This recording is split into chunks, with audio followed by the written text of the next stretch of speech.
Bir ayın içinde Gagauziyan trenerlarına Moldova'nın sport üniversiteti geçirdi öğrenmek kurslarını. Onlara hazırladılar teorik hem praktika derslerini. Anlattılar sınışların geçirmesinin yeni metotlarını, nice psikoloji tarafından hazırlama sportçuları hem başka önemli işleri. Trenerlerin laflarına göre böyle orada kurslar verirler kolaylık gitmeye vakitlen bir orada. Detayı yüksek orada geçirme sınışları.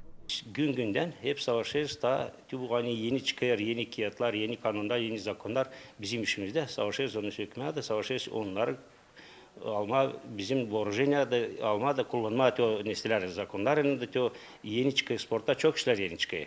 No istiyorum söyleyeceğim size. Yeni çıkıyor pek az, dil çok söyleyeceğim Alice doğrusuna.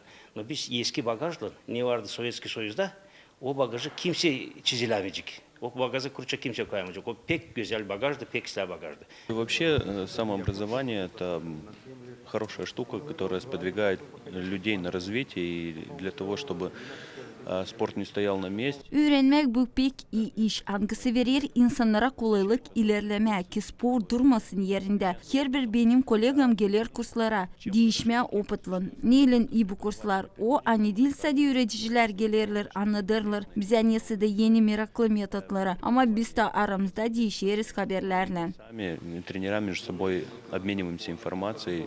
Çünkü trenerler sayırlar, hani ne kadar insan yaşar hep öğrenir. Çünkü şimdi zor tutma uşakları zalda. Onun için lazım ki her kere öğrenme neyse yeni. Kendi hazırlanmayınca, kendi öğrenmeyeceksin, sürekli öğrenmeyeceksin. Uşaklarla işleyemez, o yokunca işlesin. Her gün trener kendi lazım öğrensin, yenilesin, sonracı. Ondan sonra uşaklarla varınca işleme. Bizim trenerler eşitler teorilara Anglanda bugün уже kendilerine участие götürüyorlar. En büyük соревнования Urlanda, o dünya şampiyonatlarında, Avrupa şampiyonatlarında. O yüzden istedim söylemeye bu kursla ne geçiyor, ne bize verir. Hani verir çok kuvvetli, çok anlamayı, çok znaniyalar, Anglanda biz soracağım, gösteririz uşakları bu uğurlara. Öğrenmek kursları geçtiler trenerler türlü spor çeşitlerinde. De onları başardığının kabul ettiler sertifikatları. Angları verirler kolaylık vermeye dokumentları da kabul etmeye yeni kategoriyaları iş uğrunda. Geçirdiler kursları Moldova'nın Sport Üniversitesi'nin öğreticileri.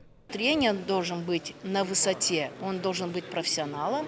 Trener lazım olsun yükseklikte, profesyonel kendi işinde. Bilsin hepsini, spor medisinasından psikolojiyi, fizyolojiyi. Onun için eğitim kursları pek önemli. Onlara dini angları öğretirler hem hazırlarlar sporçulara.